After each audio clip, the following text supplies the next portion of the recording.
हरे कृष्णा।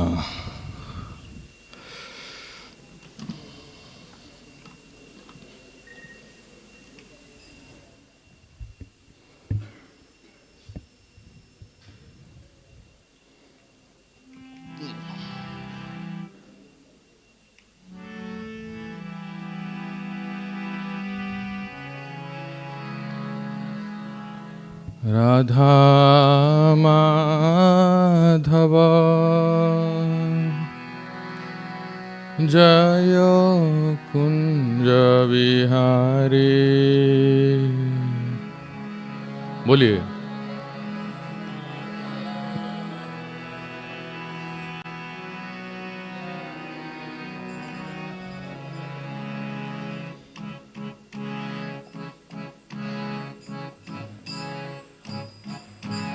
जय राधा माधव जय कुंज बिहारी।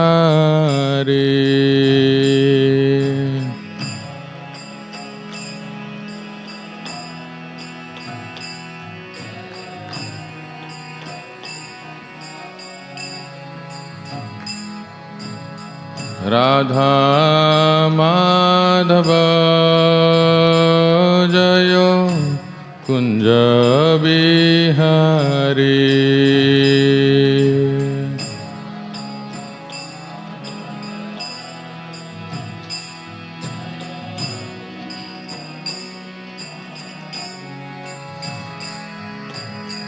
गोपी जना बल्लभा जय गिरिवरधारी। जय गिरिवरधारी। गोपी जना बल्लभा गिरिवरधारी।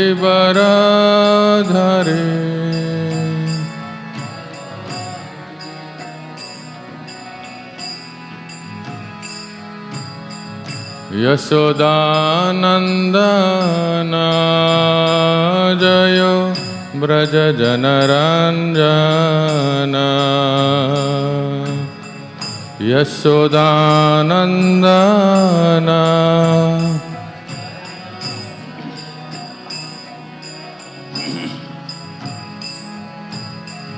यशोदानंदन जय ब्रज जनरंजन।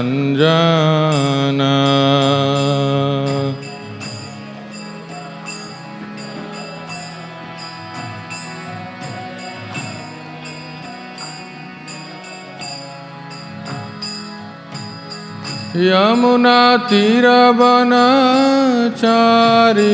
जय कुंज बिहारी।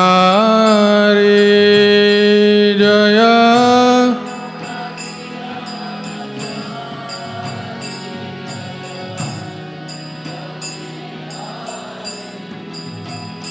जय यमुना तीरवनचारी जय कुंज बिहारी।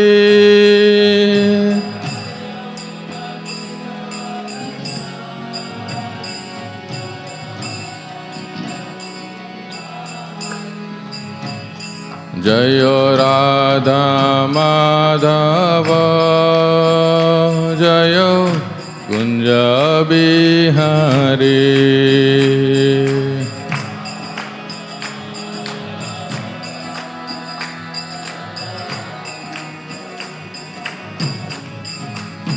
जय राधा माधव जय कुंज बिहारी।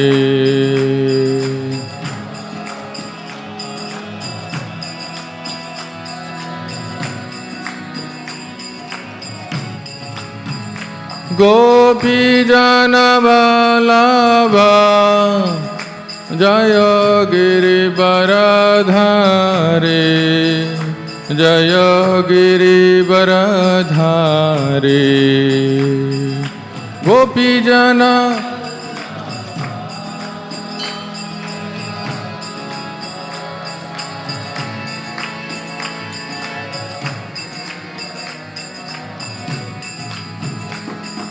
यशोदानन्दन जय व्रज जनरञ्जन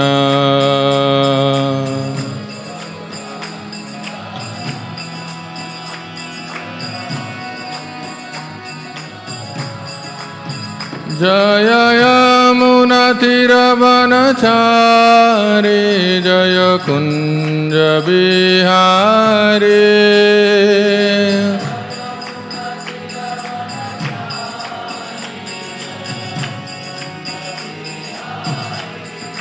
जय यमुनातीरवनचारी जय कुञ्ज बिहारी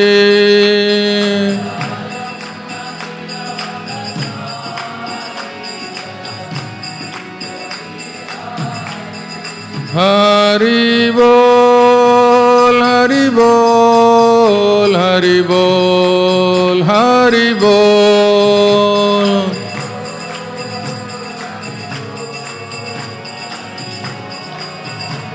निताय गौर हरि बोल हरि बोल हरि बोल हरि बोल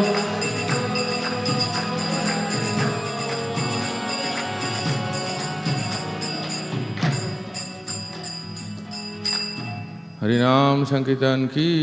ओम विष्णुपाद परमहंस परिव्राजकाचार्य अष्टोत्तर शतय डिवाइन ग्रेस अभय चरणारविंद भक्ति वेदांत स्वामी शिल प्रभुपाद की। अनंत कोटि वैष्णव वृंद की। श्री ग्रंथराज श्रीमद् भागवत महापुराण की। निताई गौर प्रेमानंदे। हरे कृष्ण।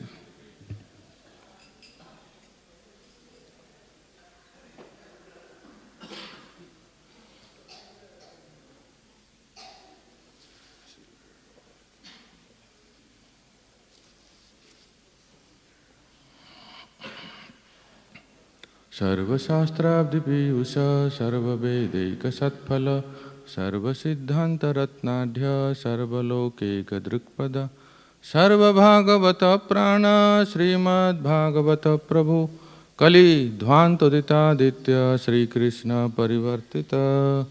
ओम नमो भगवते वासुदेवाय। ओम नमो भगवते वासुदेवाय। ओम नमो भगवते वासुदेवाय।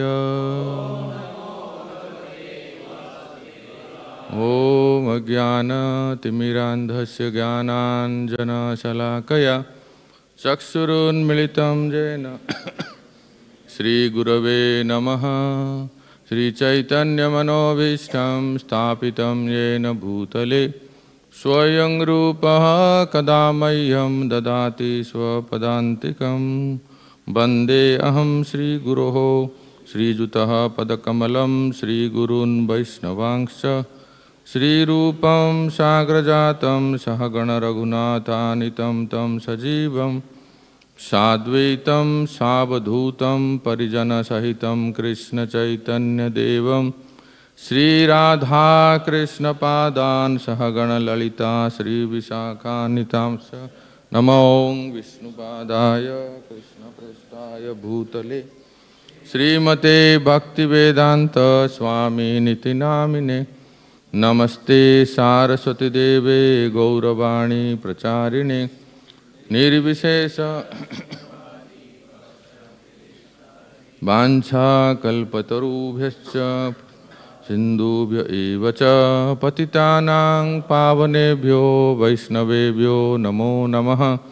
जय श्री कृष्ण चैतन्य प्रभु नित्यानंद श्री अद्वैत गदाधर श्रीवासादि गौरभक्तवृंद। हरे कृष्ण कृष्ण कृष्ण हरे हरे, हरे राम राम राम हरे हरे। गुरवे गौरचंद्राय राधिकाय तदालय कृष्णाय कृष्णभक्ताय तद्भक्ताय नमो नमः। हरे कृष्णा। तो आज हमारा ये परम सौभाग्य है कि श्री राधा वृंदावन चंद्र भगवान श्री निताय गौर सुंदर जगन्नाथ बलदेव सुभद्रा सुदर्शन श्रील प्रभुपाद के महती कृपा से हम यहाँ एकत्रित होके नित्य प्रतिदिन नित्यं भागवत सेवया ये श्रवण कर रहे हैं। तो 7वां स्कंद चल रहा है, स्कंद 7 अध्याय 6 श्लोक संख्या 11, 12, 13 3 श्लोक है। 3 श्लोक का एक साथ में अनुवाद तथा भावार्थ तात्पर्य है। कई दिनों, महीनों, वर्षों के बाद आप सबके साथ एकत्र होके कथा श्रवण करने का सुअवसर प्राप्त हुआ है। बहुत अच्छा लग रहा है। जहाँ ये हमारा पेरेंट टेम्पल है, यहीं से ही हम भक्ति की शुरुआत की। वैसे तो राधा कुंज भी आ रही है और हमारे सब वरिष्ठ भक्त श्रीमान सुंदर श्यामपू, वंशीवदनपू और सहपाठी भी हैं सब भक्तों के संग में। बहुत अच्छा अनुभव हो रहा है। आप सबको मतलब कई बार ऐसा भी लगता होगा कि यहाँ रहते हुए इसकी वैल्यू पता नहीं चलता है सही में। जैसे कल हम सुन रहे थे जो अध्यक्ष महोदय और टीएमसी सब लोग बता रहे थे कैसे ये मंदिर निर्माण हुआ। वास्तव में मैं 12 साल के बाद ये कल सेरेमनी अटेंड किया, एक युग के बाद। सन 2013 में जब ओपनिंग हुआ था तब थे, और समहाउ नित्यानंद त्रयोदशी के समय कभी ये रहने का अवसर नहीं हुआ। तो कल बहुत अच्छा लगा, सारे भक्त लोग जब इतना सुंदर भव्य एनिवर्सरी हम लोगों ने मनाए। मैं इसलिए कह रहा था कई बार हम यहाँ रहते हुए इसकी वैल्यू पता नहीं चलता है। जब हम बाहर जाते हैं, यहाँ से जो भी भक्त बाहर जाते हैं, कभी प्रचार करते हैं या दूसरे सेंटर में जाते हैं, सेवा करते हैं। जैसे हम भी यहाँ से गए, अभी गोवर्धन धाम में हैं, तो वहाँ एक इस्कॉन का कॉलेज निर्माण कार्य शुरू हुआ है, जहाँ विश्व भर में सारे भक्तों को एजुकेशन दिया जा रहा है। जब बाहर जाते हैं, और भी कभी सौभाग्य से हम मिडिल ईस्ट जाते हैं, तो वहाँ अन्य देशों में जाते हैं, जहाँ भी जाते हैं जब परिचय पूछते हैं कि प्रभु जी आप कहाँ से हैं, कहाँ आपका प्रशिक्षण हुआ है, तो जब हम इस्कॉन पुणे का नाम लेते हैं, मैं सत्य कह रहा हूँ, व्यासासन में बैठ के, चाहे वो दुबई हो, कतार हो, कोई भी देश में हम जाते हैं ना, तो लोग इतना सराहना करते हैं, आप पुणे से हैं, आपने राधे श्याम को देखा है, ऐसे कहते हैं। मतलब ऐसा जैसे कह रहे हैं जैसे हमने भगवान को देखा है। इतना मानते हैं सही में, क्योंकि प्रभु जी शायद मिडिल ईस्ट अभी तक कभी गए नहीं। मैं पूछता हूँ उन लोगों को कि आप बुलाइए ना राधे श्याम को मिडिल ईस्ट में यहाँ आप प्रचार करेंगे। वो बोले हमने कई बार बुला, लेकिन उनको समय नहीं है, ऐसे और स्थानों में जाते हैं। तो कहने का अर्थ है भक्तों, हम सब जो यहाँ राधा वृंदावन चंद्र के चरणाश्रित हैं, आश्रम में रहने वाले ब्रह्मचारी या कम्युनिटी में रहने वाले जितने भक्त कल सब जो एकत्र हुए थे, अत्यंत सौभाग्यवान है। और इसी से इस ऐसे बेस में रह के हम कृष्ण भावनामृत का अच्छा अभ्यास कर सकते हैं और हमारा लक्ष्य को प्राप्त कर सकते हैं। वैसे ये जो प्रसंग है थोड़े कठोर प्रसंग है आज जो हम सुनेंगे। सामान्यतः ये सब जीएस क्लास में चर्चा होता है, गौरांग सभा आश्रम में ब्रह्मचारी क्लास में चर्चा होती है, परंतु भागवतम सबके लिए है ना। श्रीमद् भागवतम जीएस के लिए भी, एनएस के लिए भी है, जीएनएस के लिए भी है, गौ नित्यानंद सबके लिए। इसीलिए सबके लिए कि जो गौरांग सभा या जो निवृत्त मार्ग के हैं उनके लिए सावधान किया जा रहा है, और जो प्रवृत्ति मार्ग के हैं उनके लिए सुधारने के लिए एक मौका है, दोनों के लिए, है ना। तो ये बहुत अच्छा प्रसंग है। इसमें आप सब लोग नित्य सुनते आ रहे हैं प्रहलाद महाराज की ये शिक्षा। प्रहलाद महाराज अपने सहपाठियों को, क्लास में जो क्लासमेट्स को, एक दिन मौका मिला उनको, किसी कारणवश गुरुजी नहीं थे क्लास में। उनके स्कूल का नाम है संडा मार्ग गुरुकुल, जो भी कहिए। तो गुरुजी नहीं थे तो इन्होंने समय देख के क्लास शुरू कर दी। इसलिए हर जगह पे अपना मुंह खोलना नहीं चाहिए, बेकार टाइम पास होता है, बर्बाद होता है, कोई सुनने वाले नहीं होते, बहस करते हैं। जो प्रहलाद महाराज को उनके पिता ने पूछा तुमको ये शिक्षा कौन दिया? ऐसे कहते हो कि मतीन न कृष्णे परतो सतो वा गृहव्रता नाम, इसको कौन सी शिक्षा? तुम्हारे स्कूल के सिलेबस में तो नहीं है ये। तुम्हारा स्कूल तो भक्त प्रहलाद स्कूल है नहीं, संडामर्क स्कूल है, और वहाँ सब अपोजिट शिक्षा दिया जाता है। प्रहलाद महाराज ने ढंग से उत्तर नहीं दिया पिताजी को। गुरुजी ने भी पूछा, संडामर्क नहीं पूछा, तुम्हें शिक्षा कौन दिया? बताओ प्रहलाद। डरा के धमका के, कई बार थोड़ा लोभ दिखा के, देखो अगर ये बता दोगे ना तुम्हें मिठाई देंगे, बताओ कौन सा यूथ फोरम बेस बदल के आपके स्कूल में आया था? महाराज जी कहते हैं IOF के लोग जैसे ड्रेस बदल के कॉलेज में जाके प्रीचिंग करते हैं, ऐसे संडामर्क को लगा कि यहाँ जरूर कोई देवता बेस बदल के आके प्रहलाद को प्रीचिंग किया है। तो उनको भी ढंग से जवाब नहीं दिए प्रहलाद महाराज। लेकिन जब सही समय आता है, सही व्यक्ति को सही वाक्य बोलते हैं। तो जब वो देखे कि गुरुजी नहीं है, तो उन्होंने अपना भक्त प्रहलाद स्कूल शुरू कर दी वहीं। तो ये जो गुरुकुल के बच्चे हैं, हम लोग के यहाँ जैसे गुरुकुल होती है, गुरुकुल में पढ़ाया जाता है, फिर विद्याश्रम कहते हैं ना, विद्याश्रम में पढ़ाया जाता है, फिर जूनियर बच्चे जो है टीनेजर्स बॉयज़, उसके बाद बॉयज़ जो यंग बॉयज़ हैं, इस सब के लिए ये शिक्षा है। और आगे जाके जो संसार में भी जाएंगे, मतलब गृहस्थाश्रम में जाएंगे, उन सब के लिए शिक्षा है। तो ये जो प्रसंग हम सुन रहे हैं, आज जो श्लोक सुन रहे हैं, वास्तव में संसार, ये 3 अक्षर है ना, संसार, ये संसार क्या है जानना है तो ये श्लोक। संसार का मतलब ये नहीं कि बड़ी बड़ी इमारतें, बिल्डिंग्स, देखो कितने सारे दुबई में बुर्ज खलीफा है, वो देखने आंख आसमान के ऊपर जैसे मान लो स्वर्ग के पहुंच जाएंगे। इतनी बड़े बड़े इमारतें, इतने बड़े बड़े, जो इसको संसार नहीं कहते हैं, संसरति इति संसार। तो रोज जो हमारा आयु बल ये सब क्षय होता है और व्यय होता है, इसी को संसार कहते हैं। शरीर और संसार में जो हम फंसे हुए हैं, इसी का ही वर्णन कर रहे हैं। तो वर्णन करते करते प्रहलाद महाराज कह रहे हैं, मान लीजिए, हरे कृष्ण, श्री श्री राधा वृंदावन सुंदर की जय। मान लीजिए कि किसी का आयु 100 साल है, इस तरह से कैलकुलेशन करते हैं। उसमें से कितना हमारा समय किस में जाता है? निद्रा में जाता है, काम काज करने में जाता है, और पूरा का पूरा समय तो इस शरीर और संसार में ही चला जाता है। तो ऐसा वर्णन करते करते करते अभी इस श्लोक में कह रहे हैं, देखो अभी तो तुम बच्चे हो, अभी BPS में हो, भक्त प्रहलाद स्कूल में हो, या टीनेजर्स में हो, या वॉइस में हो। आगे जाके तुम जब विवाह करोगे तब कैसे भक्ति कर पाओगे? भाई क्यों नहीं कर पाएंगे? क्या गृहस्थाश्रम में भक्ति ये सब नहीं होता है? हाँ बिल्कुल होती है, परंतु यहाँ जो वर्णन करते हैं प्रहलाद महाराज, ये गृह मेधियों का है, और गृहस्थ तो बहुत ऊंचा स्थिति है।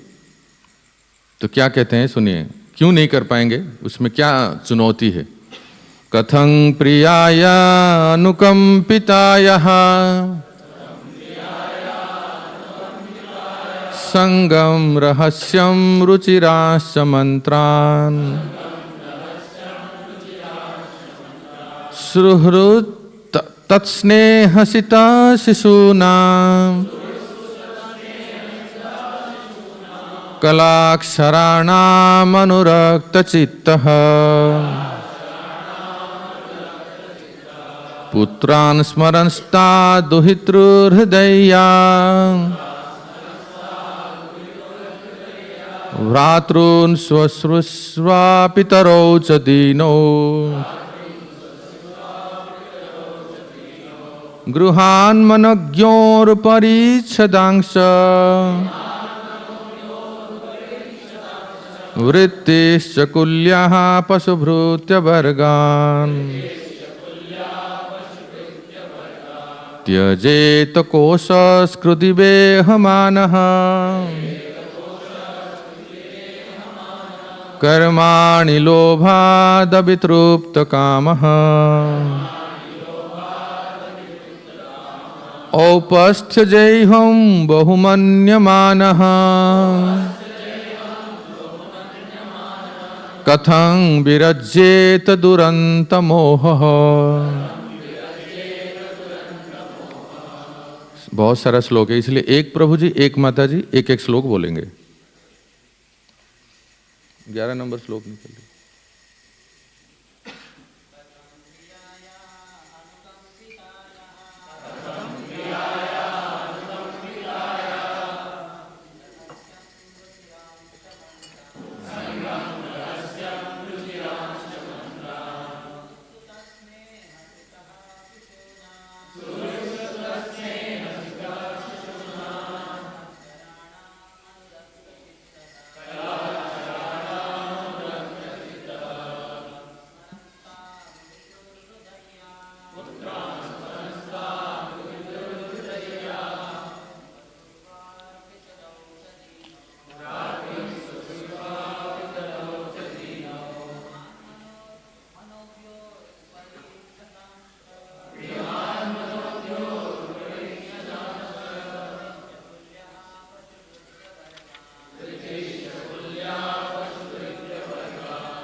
शब्दानुवाद पढ़ लेते हैं। कथम, कैसे, प्रियायाः, परम प्रिय पत्नी को, अनुकंपितायाः, सदैव स्नेहिल एवं दयालु, संगम, साथ, रहस्यम, एकांत, रुचिरान, अत्यंत सुखद तथा भाने वाला,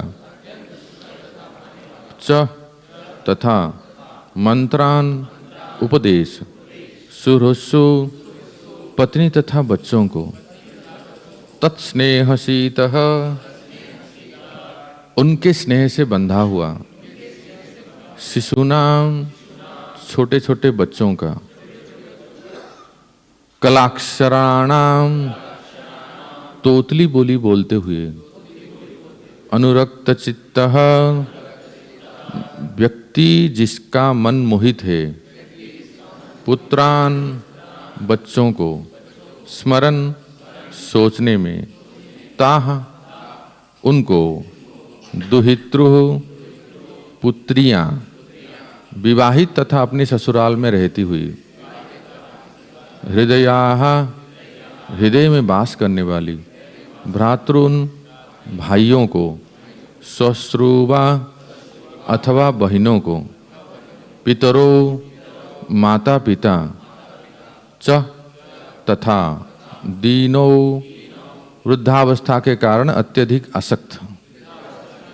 असक्त, गृहान, घरेलू मामले, मनोज्ञ, अत्यंत आकर्षक, उरु, अत्यधिक, परिछंदान, साज समान, च, तथा, वृत्ति ही, आय के महान साधन, उद्योग व्यापार, च, तथा, कुल्याः, परिवार से संबंध, पशु, पशुओं, गायों, हाथियों तथा और घरेलू पशुओं, भृत्य, नौकर नौकरानियों के, वर्गान, समूहों को, त्यजेत, छोड़ सकता है, कोशः कृत, रेशम का कीड़ा, इव, सदृश, ईहमानः, संपन्न करते हुए,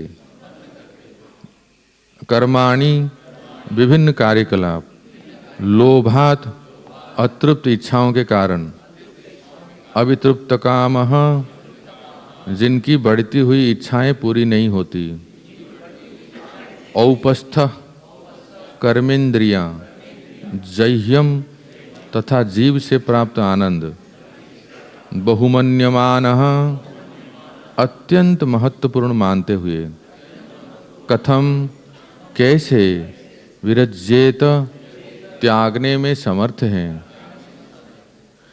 दुरंत मोह अत्यधिक मोह में होने से। अनुवाद तथा तात्पर्य शिला प्रभुपाद जी के द्वारा। शिला प्रभुपाद की भला ऐसा मनुष्य जो अपने परिवार के प्रति अत्यधिक स्नेहिल हो और जिसके हृदय में सदैव उनकी आकृतियां रहती हो, वह किस तरह उनका संग छोड़ सकता है। विशेषकर पत्नी सदैव अत्यंत दयालु तथा सहानुभूतिपूर्ण होती है और अपने पति को सदैव एकांत में प्रसन्न करती है। भला ऐसा कौन होगा जो ऐसी प्रिय तथा स्नेहिल पत्नी की संगति का त्याग करता हो। छोटे छोटे बालक तोतली बोली बोलते हैं जो सुनने में अत्यंत मधुर लगती है। उनके पिता सदैव उनके मधुर शब्दों को के विषय में सोचते रहते हैं। वो भला उनका संग किस तरह छोड़ सकता है। किसी भी मनुष्य को अपने वृद्ध माता पिता अपने पुत्र तथा पुत्रियों को भी अत्यंत प्रिय होते हैं। पुत्री अपने पिता की अत्यंत लाडली होती है और अपने ससुराल में रहती हुई भी वो उसके मन में बसी रहती है। भला कौन है जो इस संग को छोड़ेगा। इसके अतिरिक्त भी घर में अनेक अलंकृत साज समाज समान होते हैं और उनके पशु तथा नौकर भी रहते हैं। भला ऐसे आराम को कौन छोड़ना चाहता है। आसक्त गृहस्थ उस रेशम की कीड़े की तरह है जो अपने चारों ओर धागा बुनकर अपने को बंदी बना लेता है और फिर उनसे निकल पाने में असमर्थ रहता है। केवल 2 इंद्रियों, कामेंद्रिय अर्थात जननेन्द्रिय तथा जीवा, इसकी तुष्टि के लिए मनुष्य भौतिक दशाओं से बंध जाता है। कोई इनसे कैसे बच सकता है। तात्पर्य,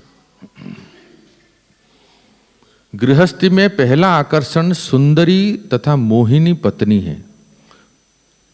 हिंदी अनुवाद बड़ा भारी है। जो गृहस्थी के आकर्षण को बढ़ाने वाली होती है। मनुष्य को अपनी पत्नी का आनंद 2 प्रमुख इंद्रियों से मिलता है, जीभ से तथा कामेंद्रियों से। स्त्री अत्यंत मीठे स्वर में बोलती है। यह निश्चय ही आकर्षण है। फिर वह सुखद भोजन तैयार करती है जिससे जीभ तृप्त होती है और जीभ तृप्त हो जाने पर जिनमें कामेंद्रिय विशेष हैं उसको बल प्राप्त होता है। इस प्रकार पत्नी मैथुन में आनंद प्रदान करती है।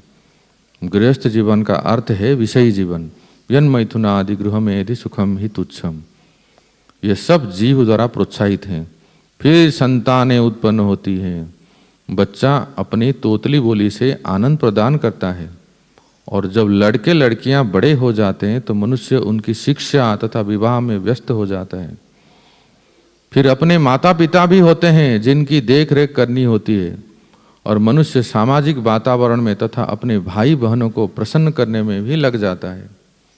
वो घरेलू कामकाज में इस तरह व्यस्त हो जाता है कि उन्हें छोड़ पाना असंभव हो जाता है।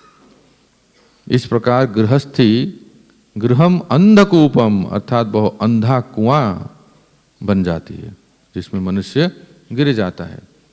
ऐसे व्यक्ति के लिए उसमें से निकल पाना तब तक मुश्किल रहता है जब तक कोई बलवान मनुष्य अर्थात गुरु उसकी सहायता ना करें, क्योंकि गुरु आध्यात्मिक उपदेशों की रस्सी से पतित मनुष्य की सहायता करते हैं। पतित मनुष्य को चाहिए कि इस रस्सी का सहारा ले और तब गुरु या पूर्ण पुरुषोत्तम भगवान कृष्ण उसे अंधकूप से बाहर निकाल लेंगे। तो समस्या भी बता दिए प्रभुपाद ने और समाधान भी बता दिए। तो हम लोग आज सुनेंगे इस संसार का वर्णन इसमें हो रहा है। इस संसार से हम ऊपर देख रहे हैं या सामने देखिए, उस संसार को कैसे पहुंचेंगे। ये तो पता है कि संसार में है और संसार का वर्णन है। तो भक्तों इसके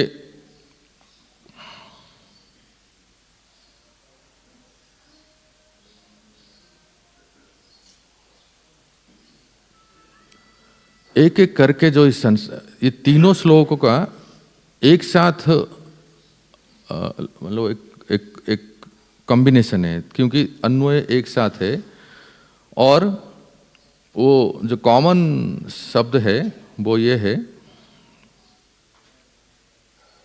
कथम त्यजेत, ये सब में लगेगा। कैसे त्याग पाओगे, किसको, इसको इसको इसको इसको इसको इसको इसको, जितना वर्णन है ना, कैसे त्याग पाओगे, तो एक एक करके वो कह रहे हैं कथम त्यजेत, तो कैसे। ध्यान आ रहा है ना, ये बच्चों को पढ़ा रहे हैं, प्रहलाद महाराज भी एक बच्चे हैं, इसलिए एजुकेशन बचपन से ही शुरू होनी चाहिए। इसलिए तक जैसे चिल्ड्रेंस, फिर टीनेजर्स वॉइस, फिर वॉइस, ये सब इसी समय ही ये सब एजुकेशन देना चाहिए। इससे क्या होगा कि या किसी को अगर आश्रम में कंटिन्यू करना है नैष्ठिक रूप से तो वो कर सकते हैं, और किसी को अगर गृहस्थाश्रम में भी जाना है तो उनके लिए ये सब ज्ञान पहले से हो जाता है। इसलिए हम लोग जब शुरू में राधा कुंज बिहारी मंदिर में नए नए ज्वाइन किए थे तो हमारे वहाँ एक था, वो वीटी जी कहते थे ना, सुंदर श्याम प्रभु, वीटीए, हाँ वीटीए ऐसे कुछ कहते थे। तो जो विद्यार्थी वीटीए में रह के वो लोग ट्रेनिंग लेते थे हम लोग के आश्रम के भक्तों की तरह, और फिर आगे जाके गृहस्थ आश्रम में जाएं तो उनको ये जो प्रशिक्षण मिला है इससे वो बचते हैं। ये बहुत आवश्यक है।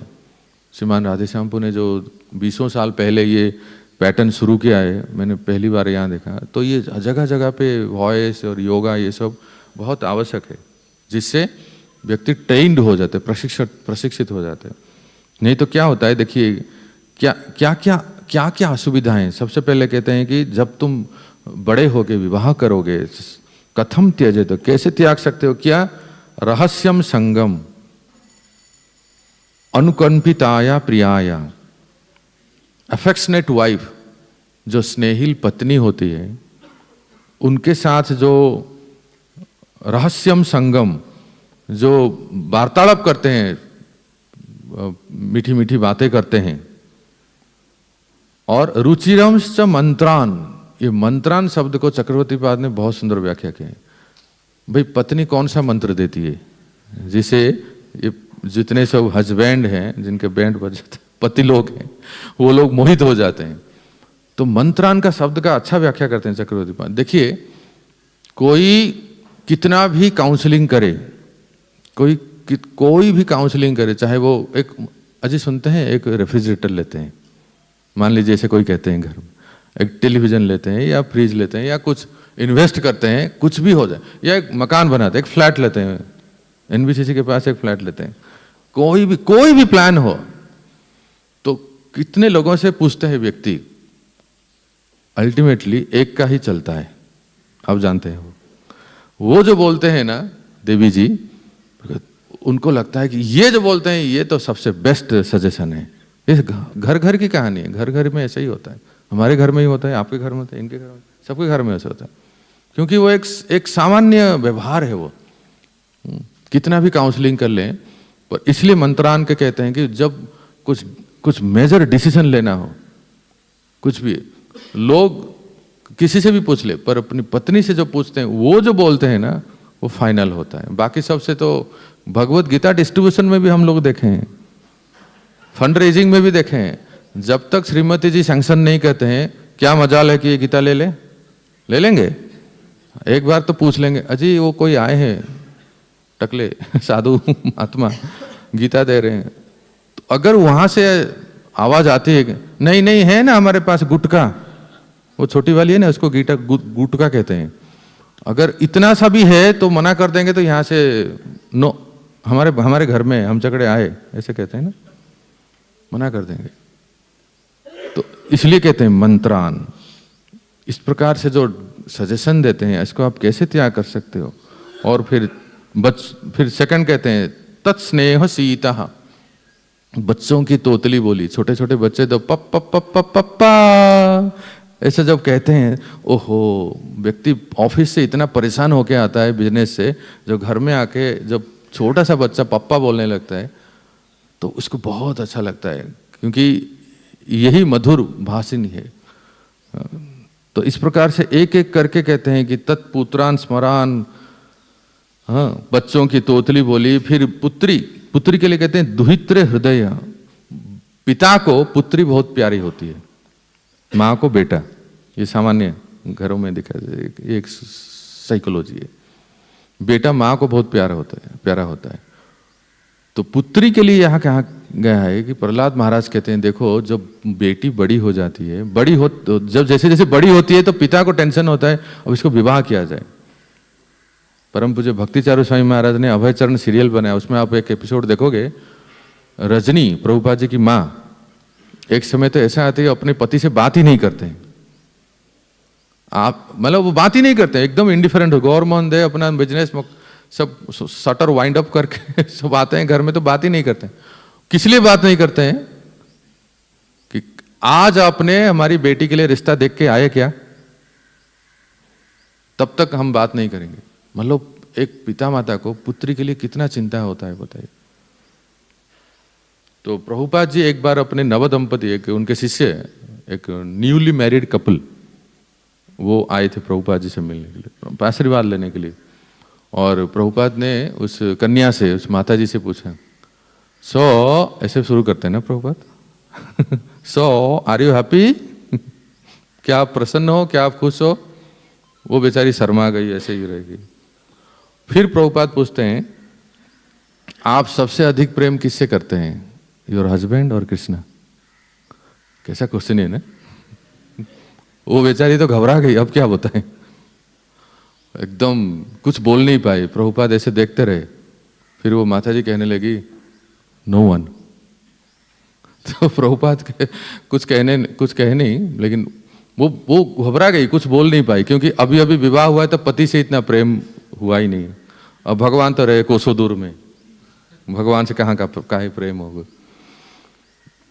तो यही यहाँ कहते हैं कि एक एक अड़चन, एक एक जो दुविधाएं होते हैं, पुत्री जब विवाह करके चली जाती है, जिसके घर में पुत्री है, जिसने भी अपने बेटियों को विवाह कराए, वो पिता हमेशा चिंता में रहते हैं, वो बेटी कैसी होगी, भले अच्छा ससुराल मिला हो क्यों, फिर भी कैसी होगी पता नहीं, घर में उसके ससुराल वाले कैसे हैं, इस पूर्णतः चिंता में ही रहते हैं, भले अच्छा ससुराल भी क्यों ना मिला हो।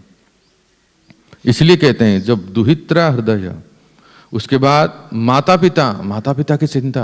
देखो कहां से शुरू किया प्रहलाद महाराज ने, पत्नी, बच्चे, तोतली बोली, फिर बेटियों का जो विवाह होता है, और विवाह होने के बाद भी पिता माता को चिंता रहता है। फिर कहते हैं भ्रातरान ससुरा, भाई और बहन, भाई बहन के लिए भी व्यक्ति कितना चिंता करता है। खुद बिजनेस में सेटल हो गए, लेकिन अभी तक छोटा भाई अब सेटल नहीं हुआ, उसके लिए कितना चिंता करते हैं। बहन के लिए भी, बहन के लिए बहुत चिंता, विवाह अभी तक नहीं हुआ, अच्छे योग्य वर नहीं मिले। कई बार तो भक्तों को, अनुभव की बात आपको बता रहे हैं, ज्वाइन ही नहीं कर पाते हैं फुल टाइम, क्योंकि बहन की शादी नहीं हुई अभी तक, है ना। तो देखो कितने दुविधाएं हैं। फिर कहते हैं डिपेंडेंट फादर एंड मदर, पितरौ च दीनौ, माता पिता को छोड़ के कैसे कोई जा सकता है, जो वृद्ध माता पिता है हमारे ऊपर डिपेंड है, कैसे कोई तुम भक्ति कर सकते हो। हर कभी कान को सुनाई नहीं देता, कभी आंख को दिखाई नहीं देता, हर एक चीज को हमें ध्यान देना होता है माता पिता की, क्योंकि उन्होंने हमें बड़ा किया है। फिर कहते हैं माता पिता तो हो गया, उसके बाद कहते हैं फर्नीचर, हाउसेस, मनोज्ञ उरु परिच्छदान च। अरे इसको कैसे छोड़ पाओगे जो इतना बड़ा थिएटर के समान एलईडी स्क्रीन लाए हो घर में, कैसे छोड़ पाओगे? वो ऐसा लगता है घर ही थिएटर बन गया है, किसी घर में इतना बड़ा रहता है ना। How can you give up? ऐसा बेड रहता है कि आप अगर लेट हो गए तो उसमें से आपको नीचे से आक्यूपंक्चर हो जाएगा, सब कुछ सुविधा है, इतनी सुविधा है। How can you give up? इतना सुंदर फर्नीचर, घर, मकान, और घर भी इतना बढ़िया घर, बंगला बनाया, और कथम त्यजेत, कैसे छोड़ पाओगे जब एक बार आपने घर बना लिया। फिर कहते हैं पशु भृत्या भरगान। यहां तो प्रहलाद महाराज सत्ययुग की बात कर रहे थे, उनके लिए तुम वो पशुओं को कैसे त्याग सकते हो? पशु का मतलब यहां गाय, भैंस, बकरी, कई लोग कुत्ते बिल्ली आजकल रखते हैं, उन पशुओं को कैसे छोड़ पाओगे? क्योंकि पशुओं के प्रति बहुत प्रेम रहता है। आज की भाषा में कहा जाए, पशुओं का अर्थ है कि ये जो BMW, मर्सिडीज बेंज, ये सब ये एक पशु है। How can you give up such comfortable cars, motor cars? ये हॉर्स पावर है ना इसलिए ये भी पशु है। तो भृत्यान, तो रेशम के कीड़े के समान व्यक्ति अंदर इतना घुस जाता है, प्रवेश कर जाता है, बाहर निकलने का रास्ता ही नहीं रहे। ये है एक टिपिकल गृहमेधी व्यक्ति जो कितना प्लान बनाते हैं, इन्वेस्ट करते हैं शेयर मार्केट में, चाहे म्यूचुअल फंड्स। कौन ज़्यादा इंटरेस्ट देता है देखते हैं, 10%, SBI तो ओनली 6%। अच्छा, ये ज़्यादा देता है, वो ज़्यादा देता है, म्यूचुअल फंड तो 10% देता है, चलो उसमें इन्वेस्ट करते हैं। कितना योजना, कितनी प्लान ऐसे होता है, सब योजनाएं बनाते हैं। तो भक्तों, इसीलिए यहाँ प्रहलाद महाराज ये सब वर्णन करते हैं कि संसार में रहते हैं। पूज्य गौर कृष्ण महाराज जब यहाँ आए थे परसों पहले, बता रहे थे एक बार, संसार में रहना मना नहीं है, पर संसार ही हमारे अंदर आ जाए तब तो मुश्किल है। फिर से रिपीट करूं, हम संसार के अंदर रहते हैं, लेकिन संसार हमारे अंदर आ जाए तो बहुत मुश्किल है। संसार हमारे अंदर आ जाए का अर्थ क्या है? वही भोग विलास में हमारा जीवन बीत जाए। आश्रम में आने के बाद भी हमारा मन भोग विलास में चला जाता है, मोबाइल, इंटरनेट इत्यादि में। और गृहस्थ आश्रम में तो भोग विलास प्रचुर मात्रा में है। तो हमें रास्ता निकालना चाहिए। यहाँ कितना अच्छा अवसर है, देखिए यहाँ देखिए, पूरे कम्युनिटी इस मंदिर के साथ है। तो यहाँ से बाहर जाते हैं तो संसार है, गेट से बाहर जाएं तो संसार है, यहाँ रहते हैं तो ये आध्यात्मिक संसार है।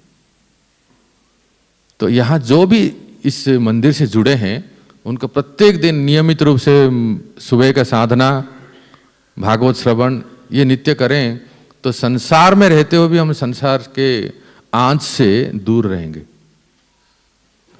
ये द्वार रेशम के कीड़े के समान तो अंदर चले जाते हैं, पर द्वार नहीं है, एग्जिट नहीं है। तो एग्जिट है इस्कॉन एनवीसीसी, इस्कॉन टेम्पल्स, ऐसे जो मंदिर और सत्संग जो है। तो ऐसे तो बहुत वर्णन है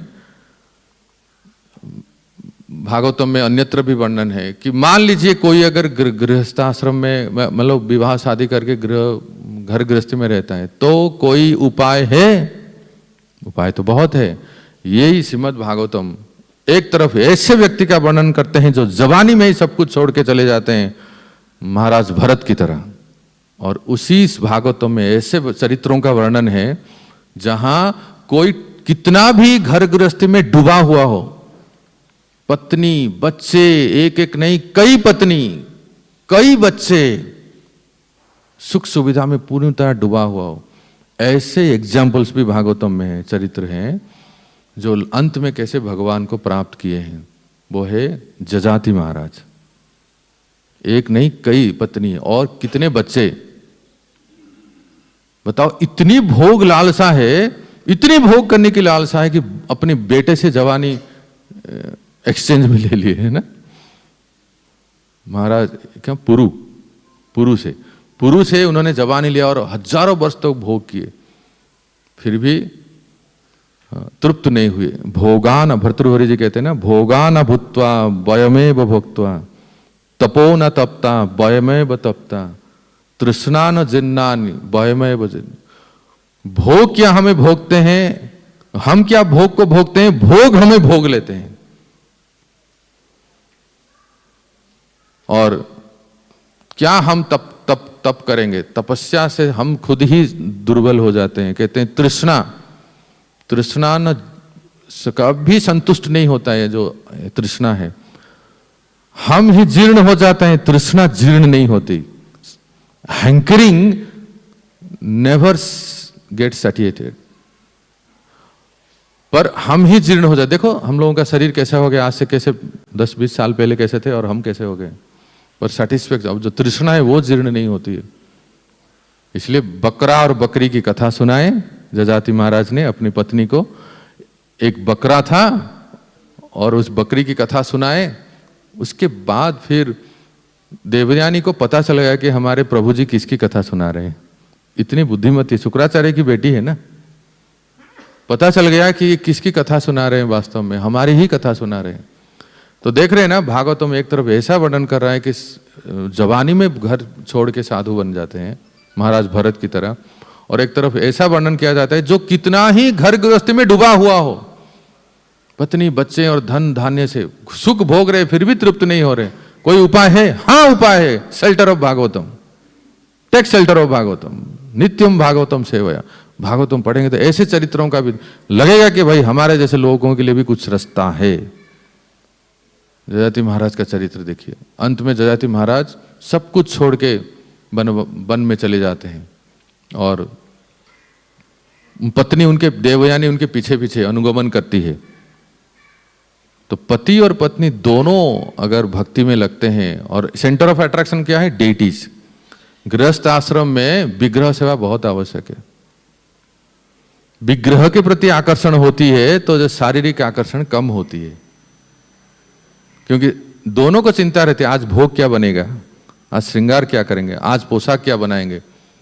ऑटोमेटिक मैं देखा हूं कई बार, प्राय सबके अनुभव की बात है, जैसे ही विग्रह सेवा होती है घर में तो ये जो शारीरिक सुख सब कम हो जाते हैं।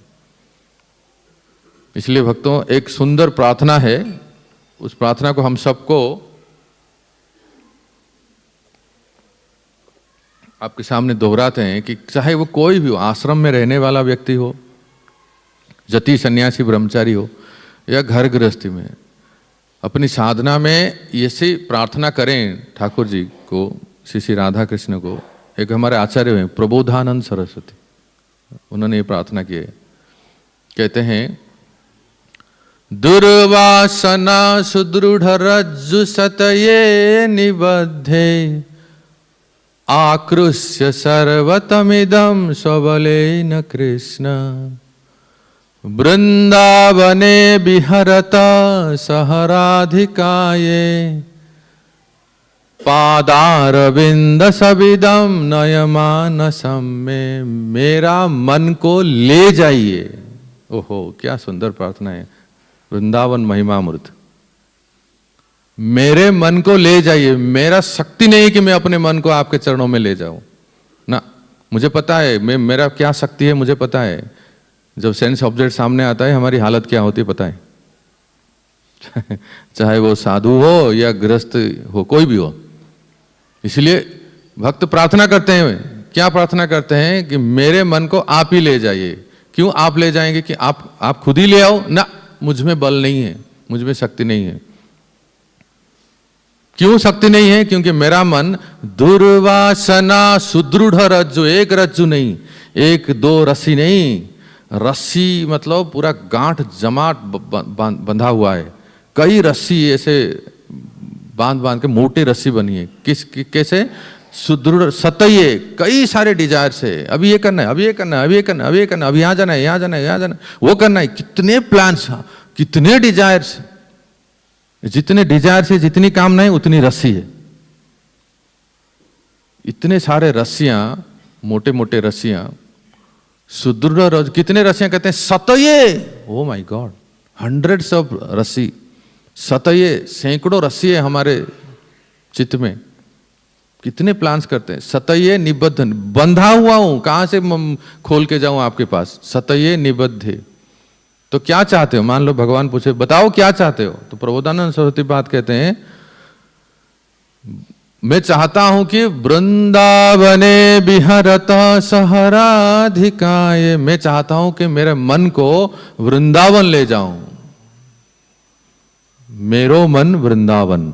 आप वृंदावन में प्रवेश करते हो तो ऊपर लिखा है ना मेरो वृंदावन, छठीकरा में, तो मेरो मन वृंदावन। मैं चाहता हूं मैं जहां भी, चाहे पूना में रहूं, दिल्ली में रहूं, मुंबई में रहूं, सूरत में रहूं, अमेरिका में रहूं, गांव में रहूं, घर में रहूं, आश्रम में रहूं, मैं चाहता हूं मैं जहां भी रहूं, पर मेरे मन को मैं वृंदावन ले जाना चाहता हूं। और ये मुझसे संभव नहीं है। कहां वृंदावन में आना चाहते हो? तो वो कहते हैं वृंदावने विहरतः सहराधिकाय, जहां आप अपनी प्रिया राधा रानी से विहार करते हैं, कृष्ण बलराम मंदिर में, चाहे गिरि गोवर्धन में, चाहे यमुना, चाहे इस सबको भक्तों स्मरण करना चाहिए। हमारे साधना का एक होमवर्क है ये।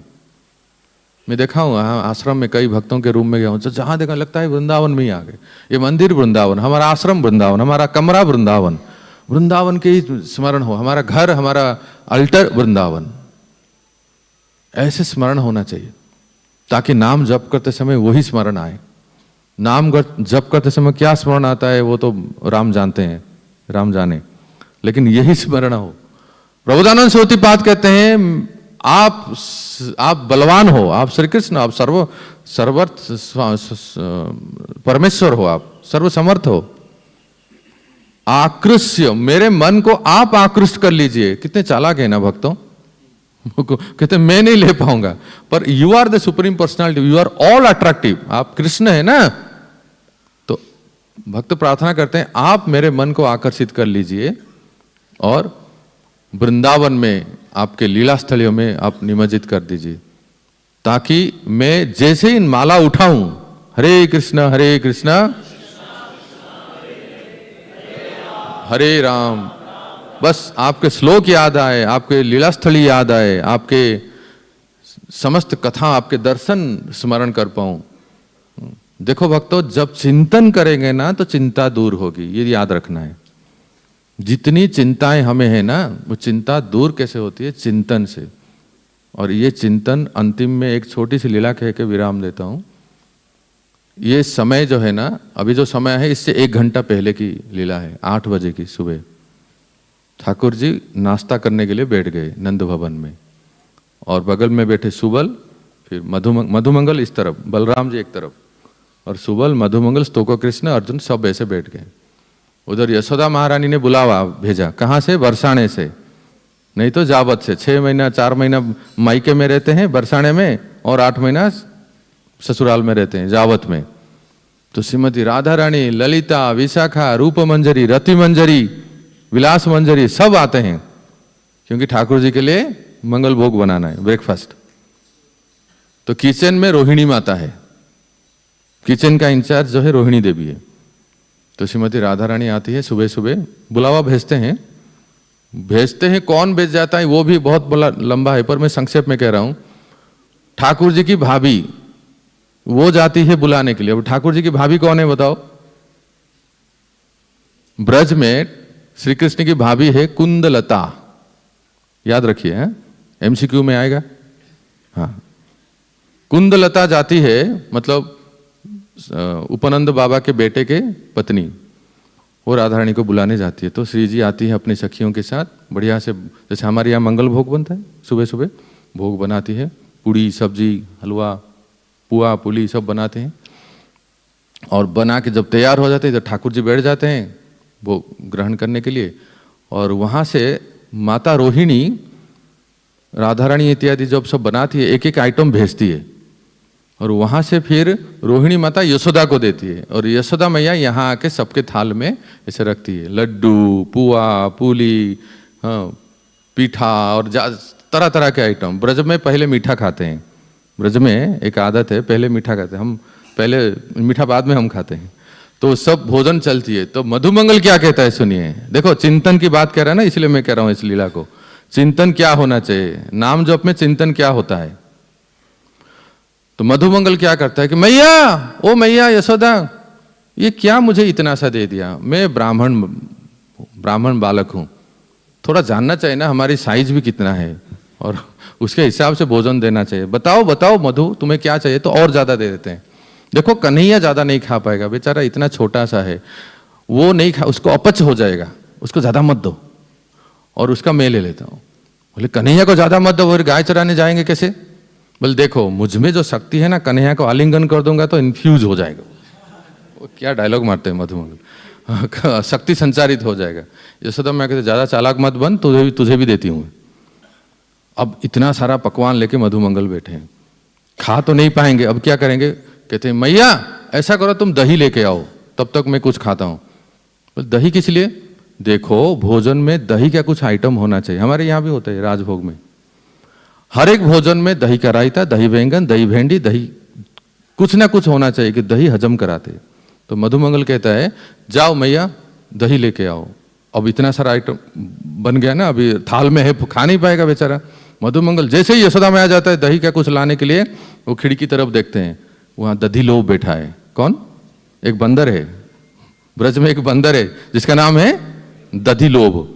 तो ध्यान भटकाने के लिए ओ कन्हैया ये दधिलोभ देख, दधिलोभ। तो सब लोग उस तरफ देखते हैं दधिलोभ की तरफ। तब तक क्या करता है मधुमंगल, अपनी थाल से जो बहुत बड़े बहुत परिमाण में मिठाई है वो सबके थाल में से डाल देता है, उनको पता नहीं चलता है, ताकि इसका कम हो गया ना। जब वो ध्यान देते हैं इस तरफ देखते हैं थाल में, अरे हमारी थाली में इतना सब कैसे आ गया, तो मधुमंगल कहता है देखो मैंने सब खा लिया। झूठ बोलता है। मैया यशोदा दही का रायता लेके आते हैं, तो मधुमंगल मैया अब बस हो गया, मैंने सब भोजन कर लिया, अब रहने दो, खीर लेके आओ। तो एक के बाद ऐसे कहते हैं।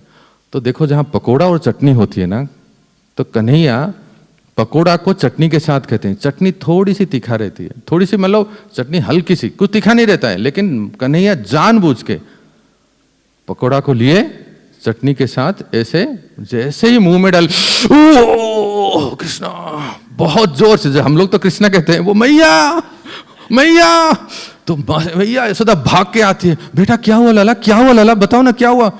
बहुत पानी बह रहा है आंखों से, नयनम गलद सुधा रया बदनम गदगद रुधाया गिरा, आंखों से नाक से पानी बह रहा है, चटनी तीखा है क्या। यशोदा मैया भाग के जाती है पानी का गिलास, उधर झरोके से राधा रानी देखती है, भोजन कैसे बना, मेरे प्यारे श्याम सुंदर को पसंद आया कि नहीं। और कन्हैया यहाँ पकोड़ा के साथ चटनी खा के जो सू सू सू सू सू सू हो रहे हैं, इतना देखे राधा रानी को पसीना आ गया। हे भगवान मैंने आज क्या बना, वो सब देख रहे हैं। राधा रानी ललिता को देख रही है, ललिता विशाखा को देख, विशाखा रति मंजरी को, रति मंजरी रूप मंजरी को देख रही है। मिर्ची डाला था क्या, तुमने डाला था, बताओ तुमने डाला था। तो सब कह रहे नहीं राधा रानी हमने तो कोई भी नहीं डाले थे। फिर तीखा कैसे हुआ, इतना तीखा कैसे हुआ। राधा रानी के पसीने छूट गए कि श्याम सुंदर को इतना सा फिर दुख सह नहीं पाती है। ये जो पानी का ग्लास लेके आती है यशोदा मैया, तो कहते कहाँ दिखाओ थोड़ा मैं चखता हूँ। यशोदा मैया जैसे ही चखती है ऐसे ऐसे मारते, झूठा कहीं का, कुछ तीखा नहीं है। तो कन्हैया कहते थोड़ा मजाक कर रहा था। और यहाँ से मजाक कर रहे हैं, राधा रानी तिरछी नजर से वहां से देख रहे थे, मजाक कर रहे थे ना, आज आइए सबको मजाक छोड़ देते। तो श्रीमती राधा रानी तिरछी नजर से श्री कृष्ण की ओर देख रही है, और श्री कृष्ण भोजन करते करते श्रीमती राधा रानी को देख रही है। ये जो दोनों नयनों से नयन मिलन होता है ना, 2 और 2 4 नयन, इसको मंजरियां देखते हैं। रति मंजरी, रूप मंजरी, रूप रति सब दूर खड़े हैं, ललिता विशाखा पुकार रहे हैं। तो मंजरियों का ये भाव है कि जब श्याम सुंदर और राधा रानी को देखते हैं एक दूसरे को एकटक, और भोजन करते समय अष्टसात्विक विकार आ रहा है श्याम सुंदर को, और राधा रानी खिड़की से देख रहे हैं, उनको अष्टसात्विक विकार आ रहा है।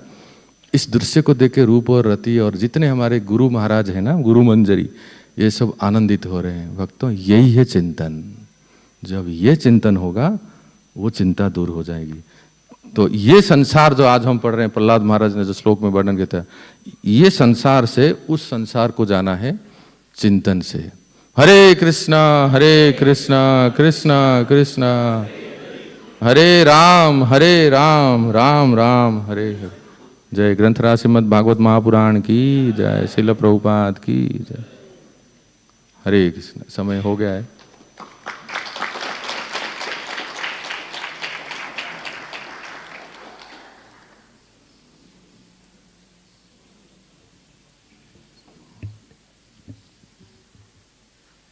प्रश्न है क्या, महावीर प्रभु के प्रश्न है क्या?